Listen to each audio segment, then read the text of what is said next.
Good morning and Happy New Year. January 1st, 2025. Hope you guys are able to write the correct year. We're in a new quarterly, God's Love and Justice. Today's is called Many Are Called, but Few Are Chosen. God not only loves people of his own free will, but he also invites them to love him in return. That God grants them the ability to freely choose whether they will accept or reject his love is apparent in, among other places, Christ's parable of the wedding banquet. Read Matthew 22, 1-14.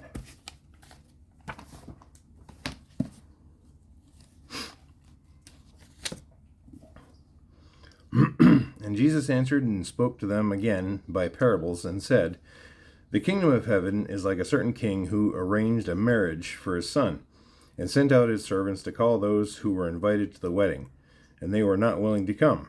Again he sent out other servants, saying, Tell those who are invited, See, I have prepared my dinner. My oxen and fatted cattle are killed, and all the things are ready. Come to the wedding. But they made light of it and went their ways, one to his own farm, another to his business, and the rest seized the servants, treated them spitefully, and killed them. But when the king heard about it, he was furious, and he sent out his armies and destroyed those murderers and burned up their city. Then he said to his servants, The wedding is ready, but those who were invited were not worthy. Therefore go into the highways, and as many as you find, invite to the wedding. So those servants went out into the highways and gathered together all whom they found, both bad and good, and the wedding hall was filled with guests. But when the king came in to see the guests, he saw a man there who did not have on a wedding garment. So he said to him, Friend, how did you come in here without a wedding garment? And he was speechless. Then the king said to the servants, Bind him hand and foot, take him away, and cast him into the outer darkness. There will be weeping and gnashing of teeth, for many are called, but few are chosen.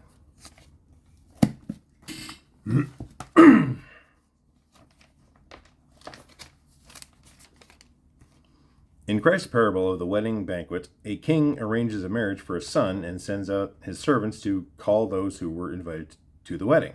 But they were not willing to come. Matthew 22, 2 and 3. More than once, the king sent out his servants to call them, but they ignored his call, and even worse, seized his servants and killed them. Matthew 22, 4-6. Later, after dealing with those who had murdered some of his servants, the king told his servants, The wedding is ready, but those who were invited were not worthy. Therefore go into the highways, and as many as you find, invite them to the wedding. Matthew 22, 8 and 9. After another episode of a man without a wedding garment being cast out, signifying the need to receive a wedding garment from the king to attend the wedding banquet, Jesus closes the parable with the cryptic but highly meaningful phrase, Many are called, but few are chosen. Matthew 22:14. What does this mean?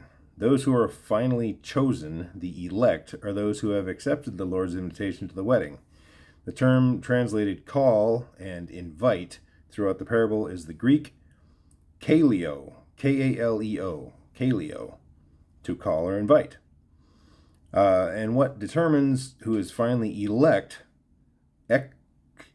eklektos, E-K-L-E-K-T-O-S, eklektos, is whether one has freely accepted the invitation.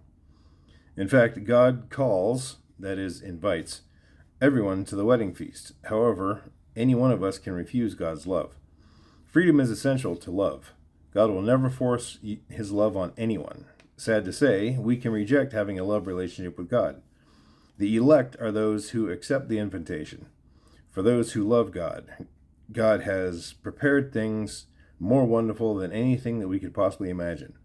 Once again, it all comes down to the question of love and the freedom to inherent in love. There we go. Discussion question. What about your life reveals that you have accepted the wedding invitation and have come appropriately clothed? Well,